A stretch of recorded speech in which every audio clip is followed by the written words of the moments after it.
Good afternoon, everyone. Thank you for being here this afternoon. My name is Stephan Turnipseed. I'm the Executive Vice President, Chief Strategy Officer for Destination Imagination. And I'm joined by my colleagues, Sonya, Wrisley, Judy, Peppler, and Javier, Guzman.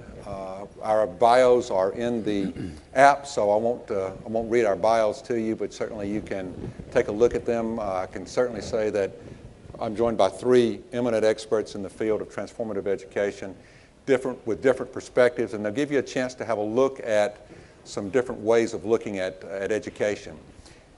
To begin with, I'd like to talk a little bit about the notion of transformative education and the vision that was created by a group called Education Reimagined. We were 28 people who were impaneled by the Convergence Center for Policy Resolution, and that impaneling was about 3 years ago now, and the people who were brought together were people from very different parts of the education landscape. There were business people, there were people from foundations, there were equity people, there were practitioners who were skilled in the arts, so to speak, there were superintendents. There was a wide selection of folks, and there were only two things that were similar about that group. The first is that everyone in that group were deeply passionate about education and convinced that their solution to education and the transformation of education was exactly the right one. Consequently, none of us would actually agree with each other on anything, on any one solution. So it was highly unlikely that in the first meeting we would come to some consensus. But over a course of time, we came to a consensus on a question.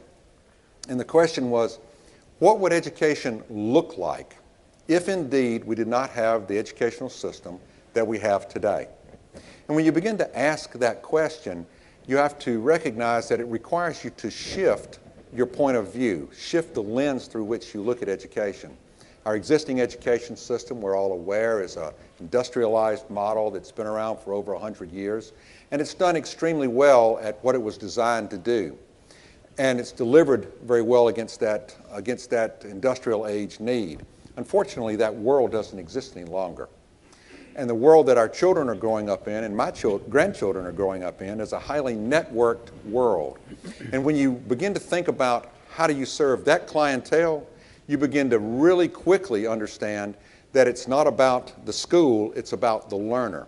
And in a learner-centric model of education, the right question to ask is not so much how do you create a school system with curriculum and that sort of thing, although that is important. It's what do we need to do to support a learner so that the learner's environment allows them to achieve the necessary skills, knowledges, dispositions that will be required for them to be successful in a world where 65% of the jobs that they may enter have not been created yet. They'll be solving problems that have not been thought of yet with tools that have not been invented yet. How do you prepare children for that? And after a series of about 18 months, we developed what we call a North Star. It's not prescriptive. It's a series of elements about what would education look like if you were to ask the question, if it's learner-centric and we don't have any of the legacy systems, what would that look like? And so the first thing you come to conclude with, or the first conclusion you come to, is that it should be competency-based, is that children should learn for mastery and not for certification, so that they actually can demonstrate that they've mastered a content or a skill. And once you decide that it's mastery-based, it's competency-based rather, then you've got to say, well, if it's competency-based, it needs to be individualized, personalized, and relevant. That is to say that each child has to be able to engage the educational experience in such a way that it motivates them, that they are self-motivated, intrinsically, not extrinsically, to engage in the educational process. Once you decide that it's individualized, then you've got to get the learner involved, because the learner has to have an opinion. So you have to have high degrees of learner agency, where the learner is actually having a vote, where education is done with the learner, not to the learner or for the learner. And once you begin to do that and recognize that you have to embrace the entire world of the child, then you come to the conclusion that it has to be socially embedded, that education has to be in a world that it mirrors the world the child actually lives in, so that all the stakeholders, parents, business people, community leaders, politicians, all of those folks have to be engaged and involved with the learning experience for the child. And once you begin to bring in the rest of society, then education must be open-walled. Children only spend 18 to 20% of their life inside the confines of a school building. So we have to open the walls of the school building in order for education to be not only to occur, but to give credit for and recognition for the child's learning experience, so that you're talking about the learning for the child in this very open-walled, holistic environment. And that's the vision of Education Reimagined. And if you go to educationreimagined.org, you can download that vision statement. Now, oftentimes when I present that, people say, oh, well, that can't possibly exist. Well, William Gibson reminds us that the future is already here. It's just not very evenly distributed. So what we're going to do is we're going to share with you some experiences of organizations that are doing this type of education to some degree, so that you can see that this future actually already is here and does exist. And our first speaker is going to be Sonya, and she's going to tell us about her experience creating a new school. Thank you. So how many of you remember SRA reading program? Yeah, I remember it well. I came to school, my first year of school, as a reader. I already was reading before I came to school. And about 2 weeks into my first year, the teacher realized that I was sitting there and I knew how to do that. So she went to the library and checked out the SRA reading box, and I was fascinated by it. And all those beautiful colors, right? And you could work your way through them, and I could read at my own pace, and then take those little tests, those little cards on the side. And the only thing that slowed me down was that she would then need to score them. And so I was pretty excited about my first year of school.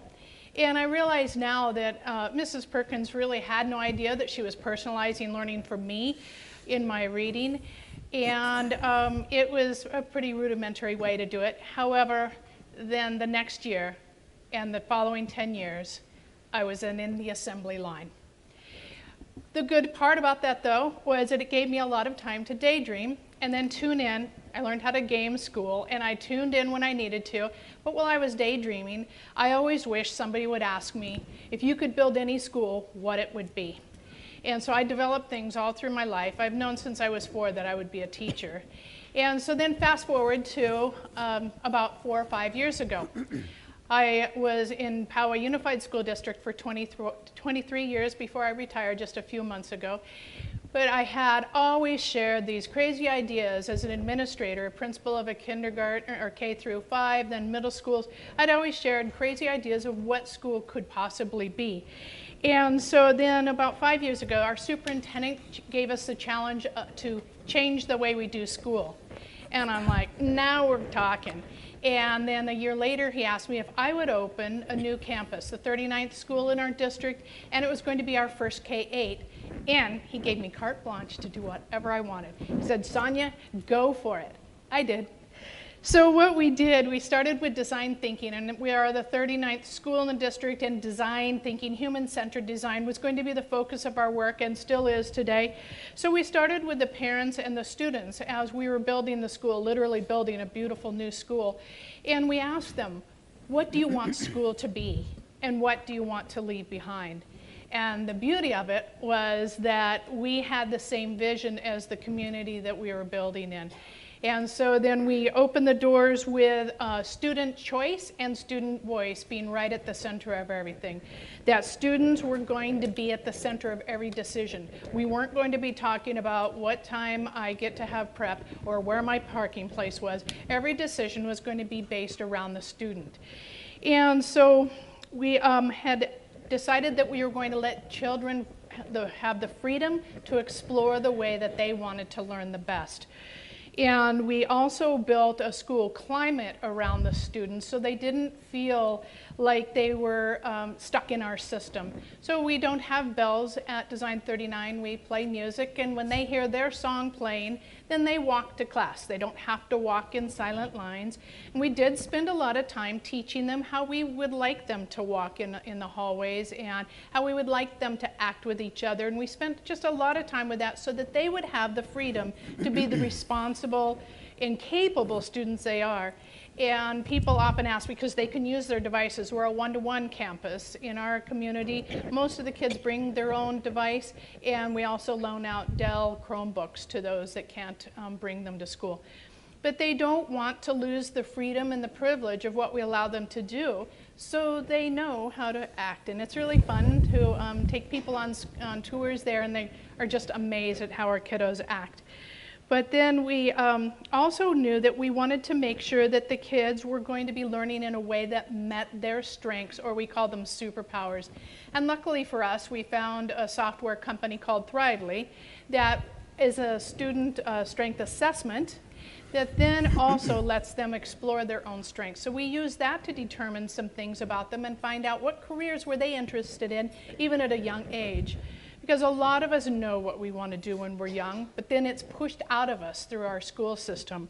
So then what we decided we would do is that we would frame what the kids need to know. We know they need to learn certain things. How they were going to show us that they knew it is going to be up to the kids. So within a frame, they could decide which tools to use. Are they going to use their tablets? Are they going to use a maker space that we have 8 maker spaces on the campus? They were going to go in and make models or prototypes. Or how were they going to show us? Were they going to build something to show us that they had learned what they needed to learn? Or were they going to show us in a presentation? And so it's a pretty lively place, pretty busy, very fun, and the kids are really connected. And so, for example, the other thing that we do is once it's time to show their learning, they don't just show it to the teacher. They show it to their peers or to other grade levels, or we have big exhibitions, and we have, we have companies that come out to see the kids, and the parents see their kids. And I remember one recently was a miniature golf course, and they made about a quarter-scale miniature golf course to show. And another one is kids wanted to make some things for the homeless people. If you wandered around San Diego, there are quite a few homeless. So they decided one thing that they went out and were empathetic with the homeless and found out that they were cold at night. So they learned how to weave plastic sleeping mats. And the things that they learn from this, our big challenge is finding all the standards they are learning through this. But it's just really fun to watch how much they're engaged in all of this. This is really hard work. I had the gift that I was able to open the school, and 100% of my teachers were hired by me.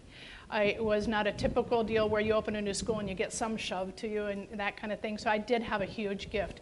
So it was, we knew that we were letting go of control of the classroom, and if you were ready to do something like that and letting go of teaching and learning instead to be a facilitator, and not even having your own room as a teacher. These are student learning spaces, and so the teachers have mobile carts. They don't even have a desk, and they move from room to room where the kids need them.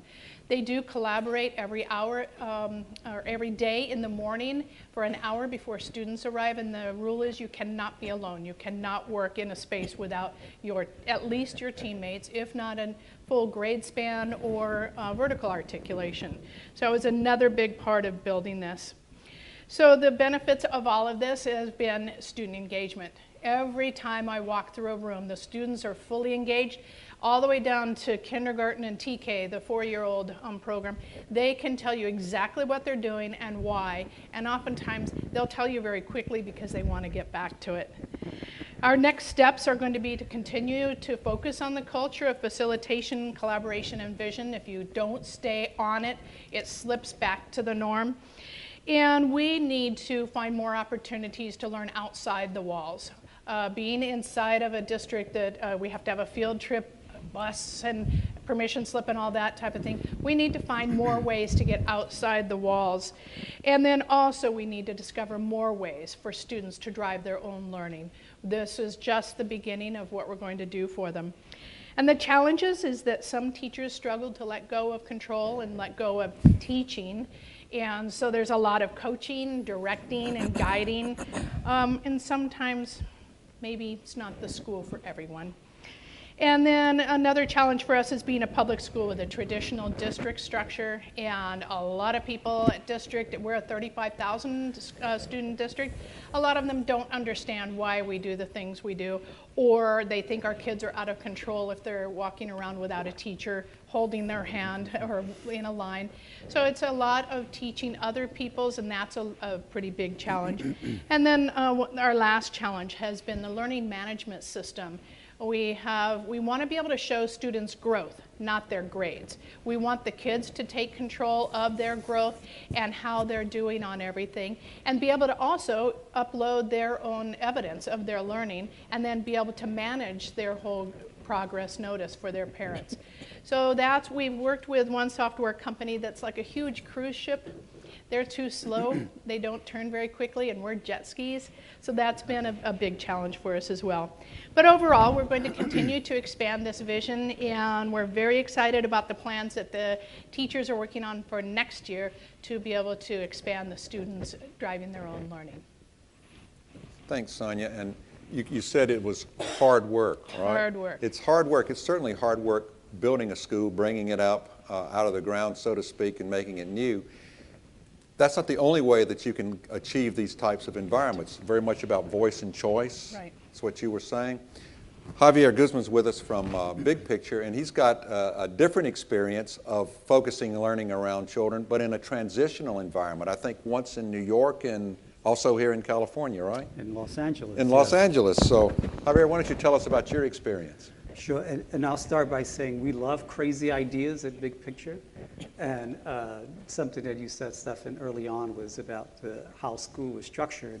Makes me think about the purpose of school, the initial purpose, which was written about, which was not to educate the masses. It was to educate a really small, finite group of individuals to continue to take on positions of leaders. So we really have to blow that up, right? Because we're serving students who are in that other grouping. So I want to talk a little bit about big picture practices and share my experience as a principal in Los Angeles that was brought in to implement big picture learning at an all-girls school.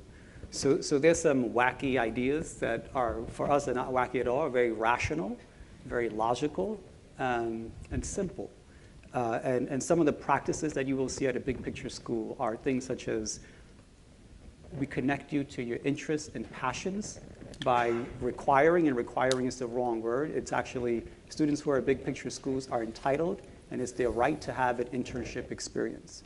And what that means is that twice a week, our students are not on site, right? School is just one place where learning happens, and perhaps a much more important and relevant place where learning happens is actually outside in the real world. So our students twice a week are not on site. Tuesdays and Thursdays, they're out of the building. Radical but very simple idea that you have to connect students to their interests and passions, right? Our mantra is kind of whatever you're into, we're into, and we're going to create structures to support that, right? The way we demonstrate learning is very similar to how you were talking about it. Exhibitions, right? Our students beginning 9th grade, every semester or every quarter have to demonstrate their learning to a panel of individuals.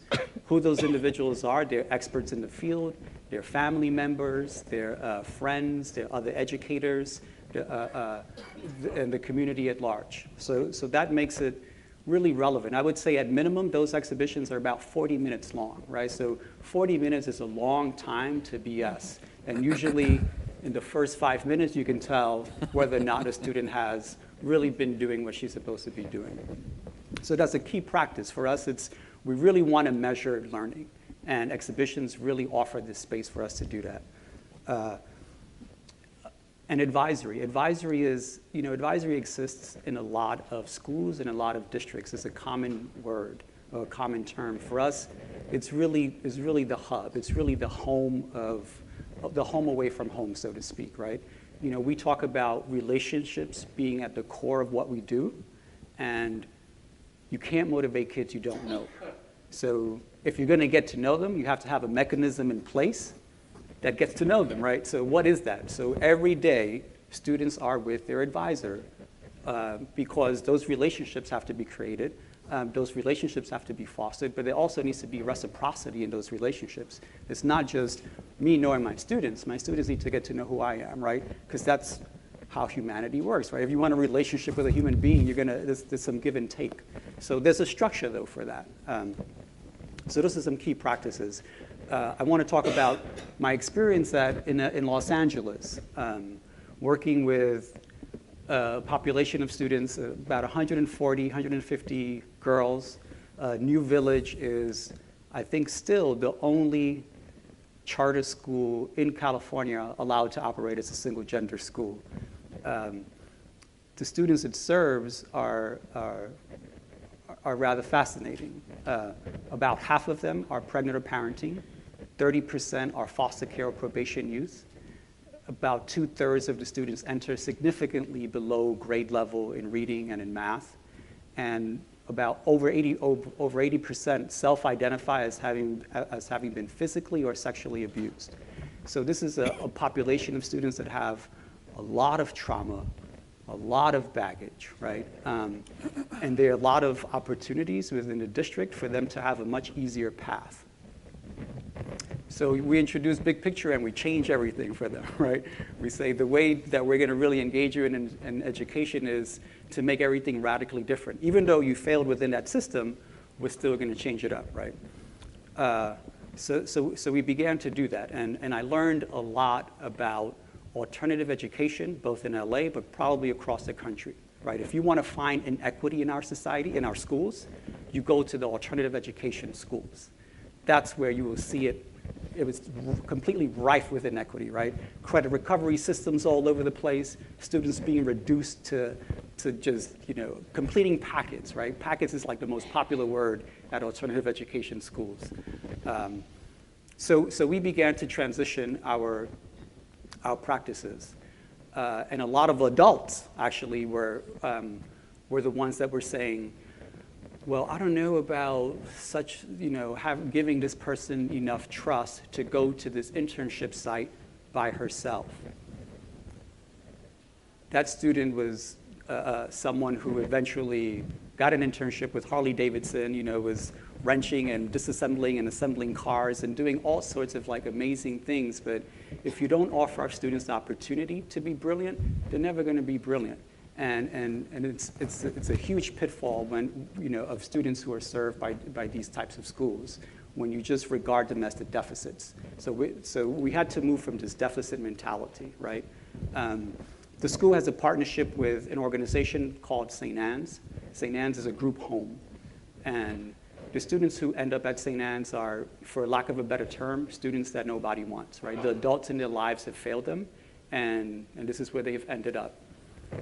I took a lot of data and looked at the collective GPA of all of those students over all the years that they had been at the school prior to the arrival of Big Picture Learning.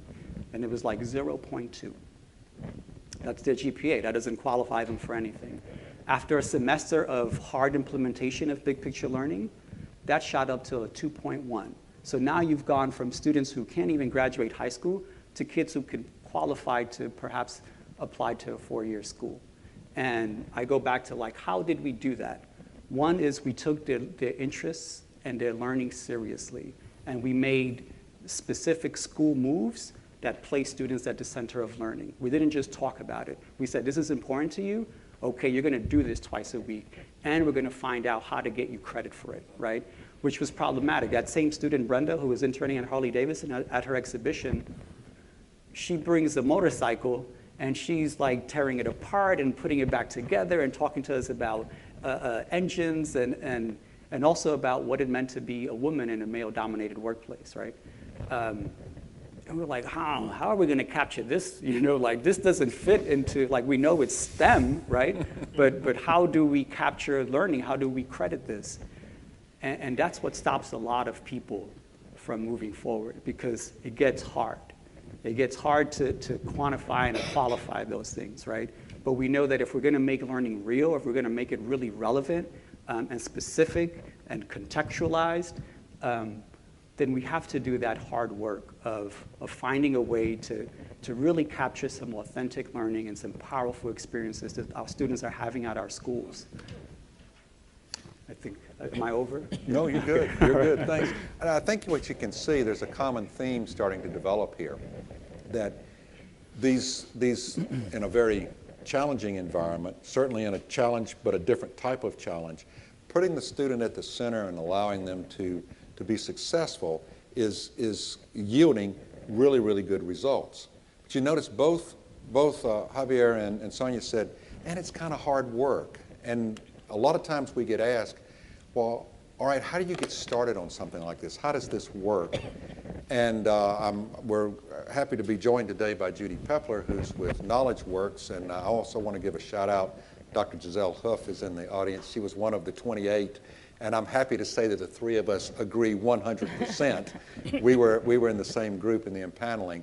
And KnowledgeWorks has amassed a certain collection of tools, and she's going to share with you a little bit about how she works with schools that are wanting to change the future of education. So Judy, I'll leave it to you on that. Thanks, Stefan. Hi, as Stefan said, I'm Judy Peppler with KnowledgeWorks, and we've had a 15-year history of really working within districts and communities and states to try to help make this transition from the current education system to a reimagined system that is similar to all of the descriptors that Stefan talked about earlier. We do a future forecast of learning, and our last one was about the radical personalization of learning and how technology has allowed us to actually bring that to life. And so we've done a number of papers over the last 3 years on the conditions that need to be in place for a district to be able to make the move from a traditional education system to this more learner-centered with a mastery or competency-based underpinning, but also that allows kids that are doing well to move on and do early college and potentially graduate from high school with an AA degree. So what we've done is interviewed people like Javier and Sonya and 30 to 40 other district leaders and principals that have started to do this work in their districts. And we got some common themes of about 10 different systems or district conditions that really need to be in place in order for a district to make the transition. And so what we've done is taken each one of those and the ideas of what works and the challenges that they've had and built out a set of tools, including curriculum maps, professional development training for teachers, a way to talk to your communities about how this is different and what does it mean for your kids if you're not going to do an A, B, C, D, F grading system, and what does it mean in terms of how are they going to get into college. Also, what are the policy supports that need to be in place in the state? And so we've developed a number of tools so that we can go into a district, do an assessment across all of those different 10 areas that we know need to be in place, do an evaluation of where each district is, and then customize a plan for them on how can you move from where you are currently to where you want to be, and what is it that you envision for all the students that are in your district, and how can we get you there? And one of the key components I think you heard Sonya talk about is that it's very difficult for teachers that have been in a traditional system to think about how do I change my teaching and learning practices to really truly support a student-centered system. And so we've got a number of PD modules that actually build the same way that you want the students to build on a mastery basis to move them through how they can make it interesting, how can they make it student-centered, how can they evaluate whether the work that the student is doing is actually demonstrating mastery of a particular topic.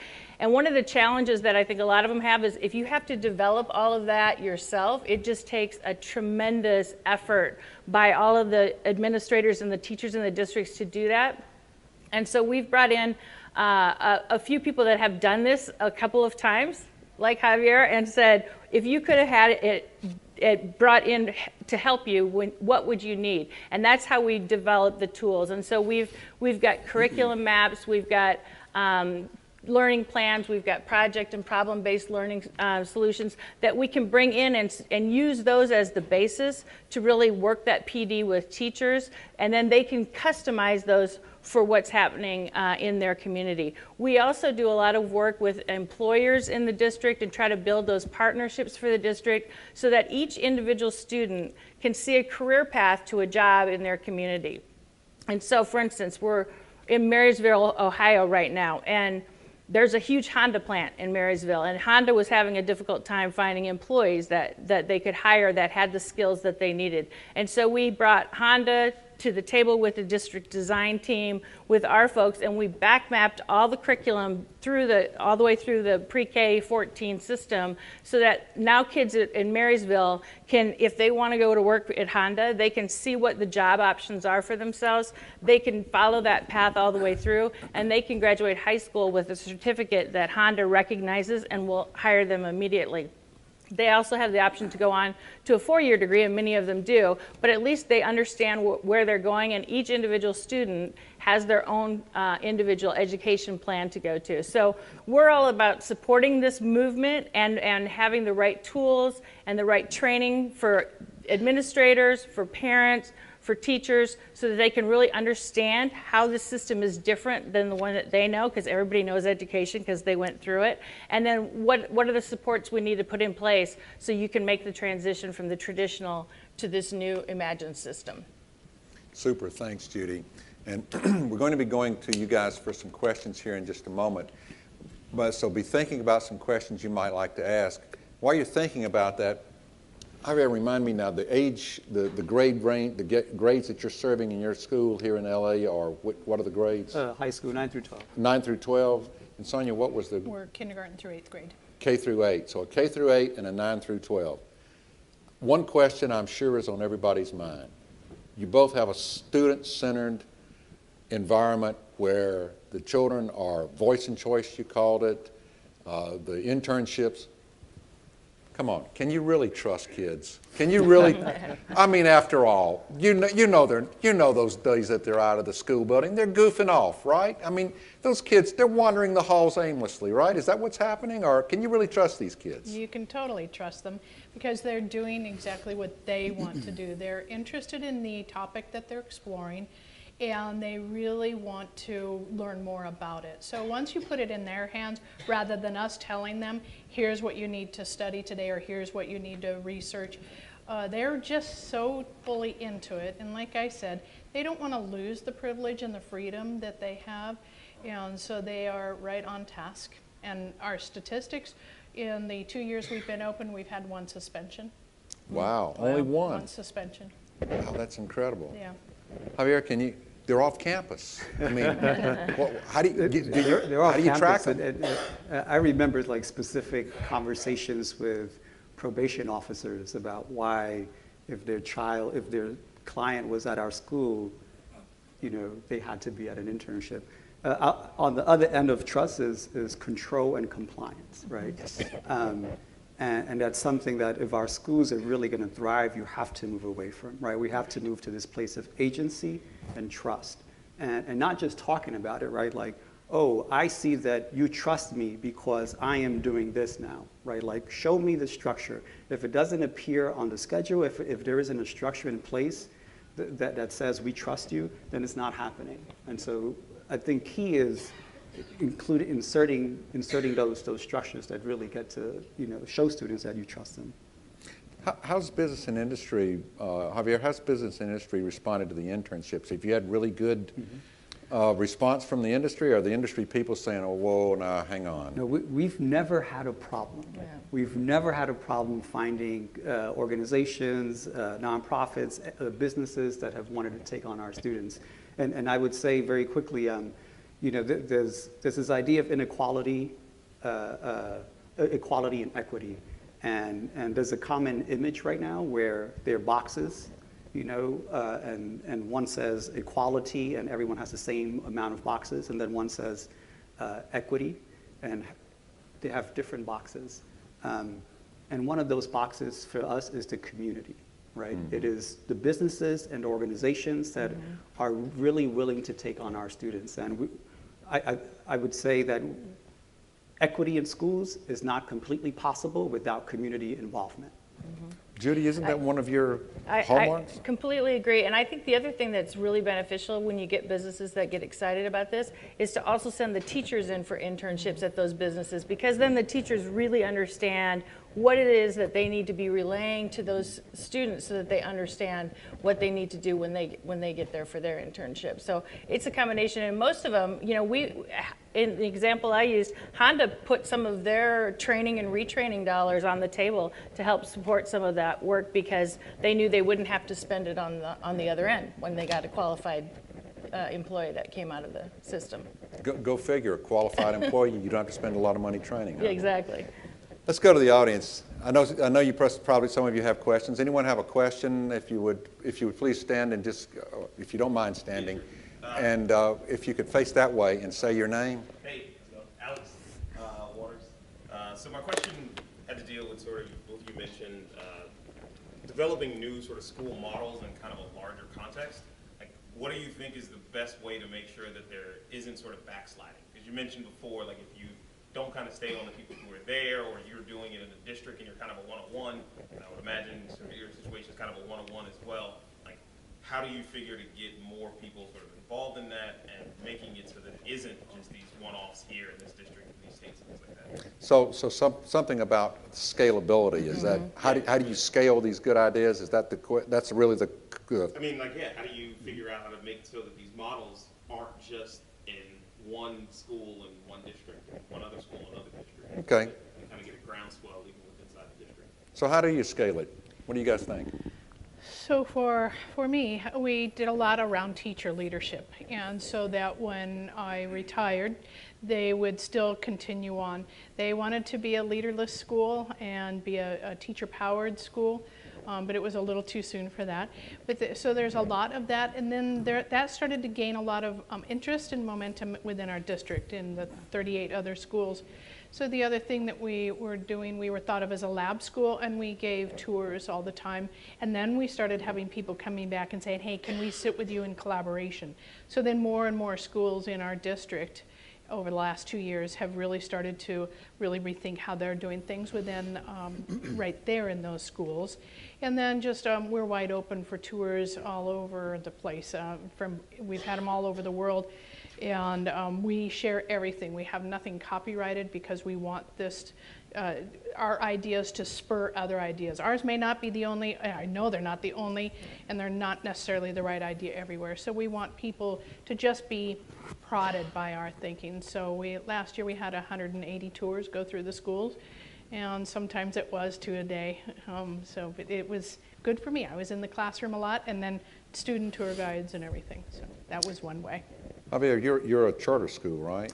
Still? Yes, but big picture we have scaled, right? We have over 50 schools nationwide, and 25% of them are charters. All others are operating within districts and have the same requirements that all the other schools have.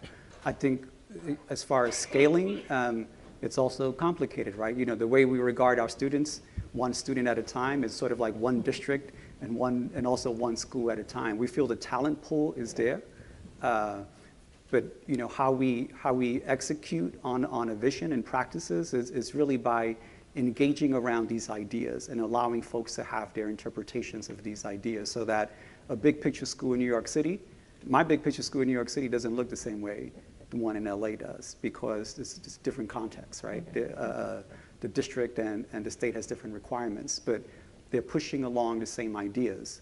So the scalability also is much more authentic and specific to what's happening within that state and that district.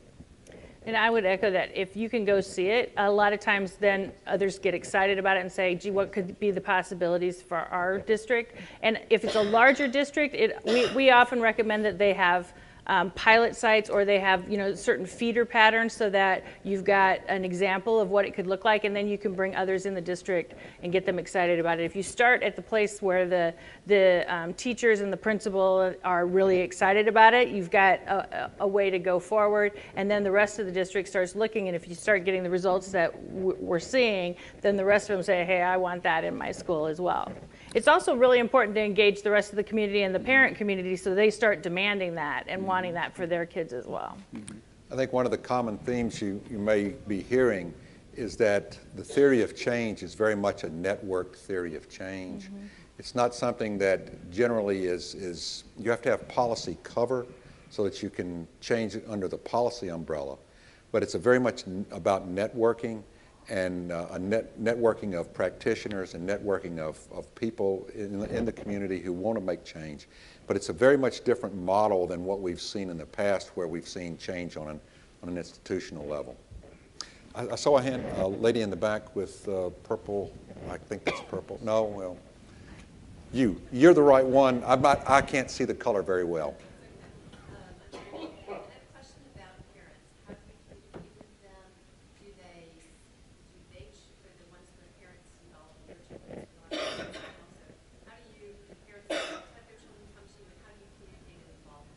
So how do you involve the parent in the whole change process? That's okay. What do you think? So one of the practices that you will see at some of our schools is before the year launches, our teachers or advisors are at the homes of our students, right? So we first want to say, we're going to engage with you very differently than how you have been engaged, in school previously. And what you say actually really matters. So parents also attend student exhibitions. And that was a challenge in LA, because it was social workers or therapists, who were showing up. But I think the way you enroll families or other caregivers, and providers has to fundamentally also be different. So for us, crossing over that line of, I'm in your house, I'm in your space, I want you to also come to the school. It's almost like you're escorting parents to the school and saying, we value you, your child's learning is important to us. What do you think about this? What do you think she should be learning? So that's again, a radically different approach than just me telling you how your child is doing, Sonya, you commented that sometimes the school wasn't for everyone. Right. I'm assuming the parents were the ones maybe making that decision. Yes. How do you handle that? We actually, it was a constraint by the district that they didn't just want the parents to be able to walk away. We had a waiting list of about 800 kids to get into our school. We had about 800 seats, and we had about 1,600 people apply. So when, for me, if I knew that this was something that they wanted grades, or they wanted worksheets, or they wanted homework to look a certain way, then I would meet with them if they had not been in the classroom, because we have a high encouragement of being in the classrooms and volunteering. And so when they'd start telling me really exactly what it was that they did not want, and that they wanted this instead, and because we had been so open and overt in design workshops for the year we were building and continue to be, I said, you were at those workshops. I remember seeing you there, and remember I told you this was not going to happen.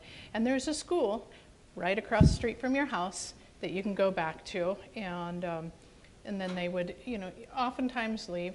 On our first year out of, we had about 850 kids, and we had 41 kids leave. And it was about 37 parents that left us with their kids, and the rest were kids that the style just didn't work for them. Mm-hmm.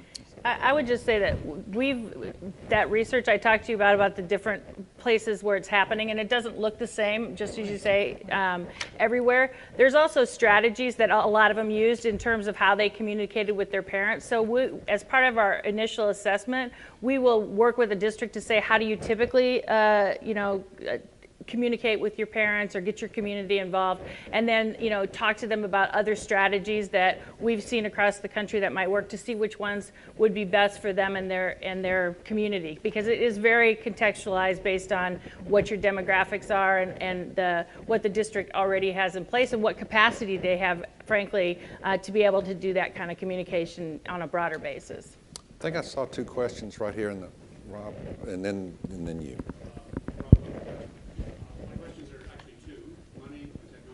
Mm-hmm. Does this take more money per student, per district, per school, or does it change the budget dynamic? And two, are there presumptions you're making or provisions or requirements about technology? From our perspective, it doesn't take more money. It takes you to refocus the money that you currently have and really focus it towards this vision that you have for your district. So we have found that you can do it exactly with the same money that you have. You just have to use your title funds differently or your professional development funds differently, et cetera. And then from a technology perspective, we did do a lot of research on the various technology platforms that are available out there.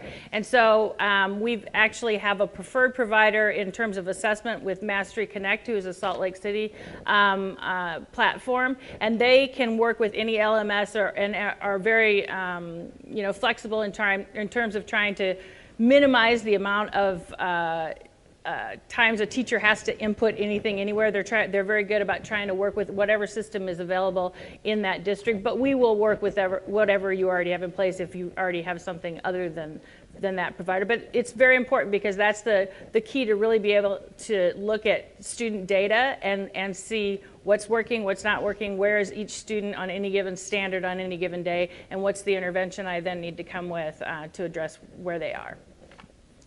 Do you guys have any more money, less money, about the same money? It's the same money I was gonna as say any you- other schools, yeah. Same money, same, I'm Yeah. sure, same Yeah, money. Yeah. same money. Yeah. Okay. I Just think one of unless the you're ways to fundraising. reallocate things too is when for us to have one-to-one program. Some of our kids bring them, some of them we buy them for them, but we also, there's a Williams Act, I think it's called, in California, that every child has to have the textbooks available to them. So they're inside their device, which is a huge savings, so we were able to then reallocate to be able to buy more devices for those kids that would prefer to borrow ours. So it's really just rethinking how you're using the money, like Judy says. So not more money or necessarily more technology is required to actually make the change. Sir, you had a question? Yes. So I'm Andrew Pass from the Pass Educational Group. And my question is, so this was great hearing you where you're at today. But I suspect that you guys are thinking about tomorrow as well. What is the next step, the next innovation that's going to take as we progress further, obviously, into the future? Wow, what a great question. We've already made so much change. What's going to be and you're going to hear it here today, the great next thing to do and maybe invest in? I'll let you guys have a shot at it. Do you want to take that one first, or?